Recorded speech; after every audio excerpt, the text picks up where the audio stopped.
Hello everyone, this is ARK Survival Evolved News, and I'm finally getting back to recording videos. So I said I wasn't gonna, in a tweet a while ago, I said I wasn't gonna record them until I got a better mic, and now I have a better mic.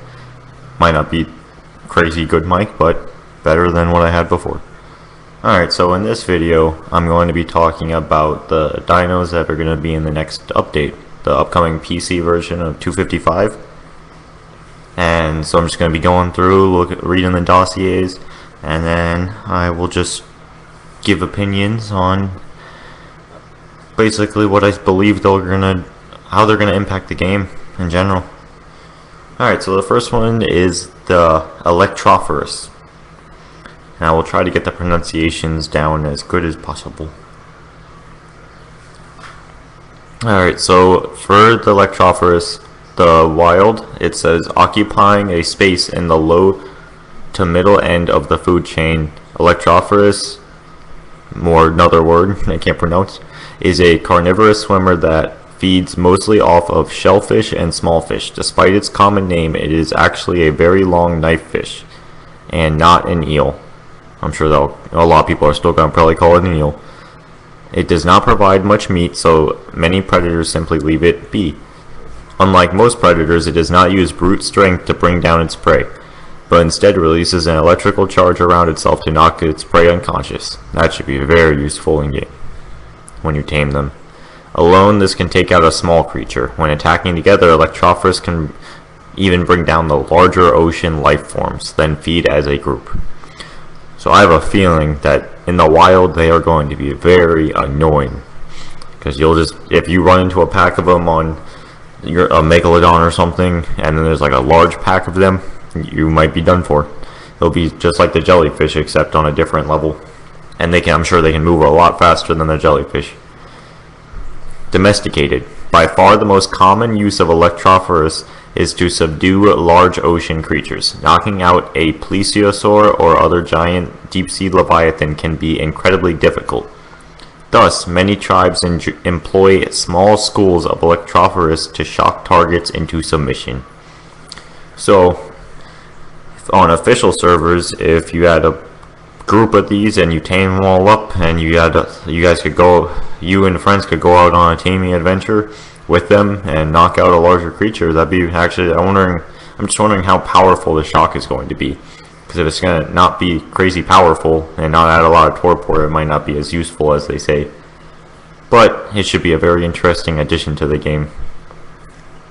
Alright, so the next creature is the Microraptor. And this actually does have wings. And this creature definitely has a different function than our other small dinosaurs. So the wild reads, Microraptor is one of the smallest non-avian dinosaurs on the island. Incredibly fast for its size. Microraptor is a voracious carnivore. Domesticated. While not a powerhouse against armed enemies, Microraptor is particularly suited at bringing down enemy riders. Microraptors' natural tendency to attack weaker creatures means they ignore the mount while attacking the rider with leaps of fury. Known information. Aggressive towards anything its size or smaller, Microraptor fancies itself an apex predator. Which it definitely isn't, but it can think that. It will attack humans on sight, especially if it's not alone. When hunting, Microraptor's speed is only one of its assets. While not quite capable of sustained flight, its wings allow it to stay aloft for several seconds while jumping. This allows Microraptor to attack its prey's vulnerable areas, as well as search for small river fish.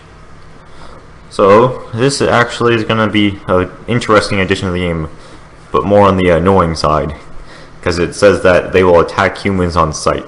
So, obviously they're not going to be crazy powerful, so it's more just going to be super annoying to just be going down the beach and then all of a sudden getting attacked by a Microraptor. It's going to be like compies that have more balls. So they're going to be pretty annoying.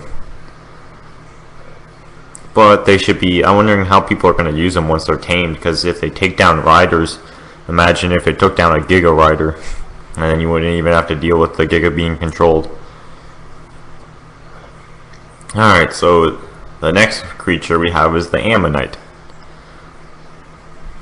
Alright, so in the wild, they're usually found in the deepest parts of the water around the world. Ammonites have a strong relationship with other sea creatures of the deep. It must do something beneficial for them, since every nearby sea creature defends ammonites when it's attacked. What this distinct symbiosis is based on, alas, I have not yet discovered. Domesticated. Like many of the untamable ocean dwellers, ammonites still has enough utility to be a valuable hunting target. If a tribe is willing to risk the wrath of nearby would-be protectors, ammonite bile can be harvested from its corpse innards. This bile can be worked over with other chemicals to make many powerful concoctions, usually antidotes against the most powerful poisons and illnesses. Its shell, meanwhile, is rich in rare materials, presumable due to the creature's unique place among the island's food chain. Ammonite has also made its way into the deeper parts of underwater caves.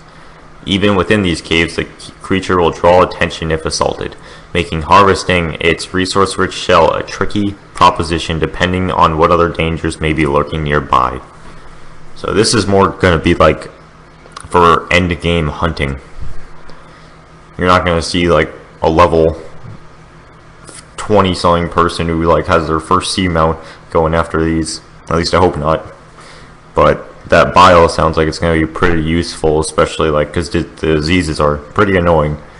And so for an alpha tribe or just any of the upper tribes, that'll be useful to have a bunch of like healing potion type things. That'd be kind of cool if it'd be tamed. Not realistic, but pretty cool. They just look cool in general. Alright, so the next creature, this is probably the one I'm most excited for in this update, would be the Thylacoleo, which kind of reminds me of the saber cat, but looks a bit cooler. Thylacoleo is a large, powerful marsupial that can often be found hunting around trees. Its long claws and semi-opposable digits make it an apt climber, a quality that Thylacoleo uses to its advantage while hunting. It clambers up trees and waits to ambush passing prey by pouncing upon them. When something that large jumps onto a target, it becomes stunned and doesn't stand much of a chance. Domesticated. Thylacoleo is a moderately strong combat mount, and its ability to climb trees makes it useful for traversal such that developing tribes often tame it.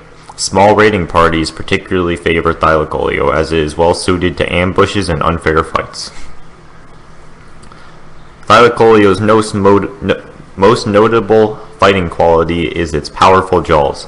Once it bites its prey, it locks its jaw in an iron strength grip that can hold most smaller creatures in place. Thylacoleo then goes on to savage its prey with its sharp claws. If it needs to escape a fight, Thylacoleo uses its muscular hind legs to jump back to safety among the trees. So I am very excited for this, especially if you can tame one and then jump into trees. Like, that would change ground combat in general in raiding. And if someone has their base and there's any trees around it, I'm wondering if you could even, like, in theory, hop over the walls or something like that. And I'm wondering if they could, like, climb up redwoods and how far they could go up them if they can. And it seems like it's going to be decently powerful.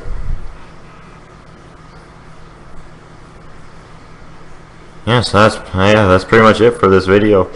And I'm going to do another video that should be up pretty soon after this one, maybe if not like tomorrow or something, of continuing the series I started. The only other video I've recorded a month ago about dinos that would be good potential additions to the game.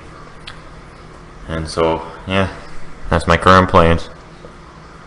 Alright everyone, thank you for watching, and please follow me on Twitter. I will have my link in the description of this video.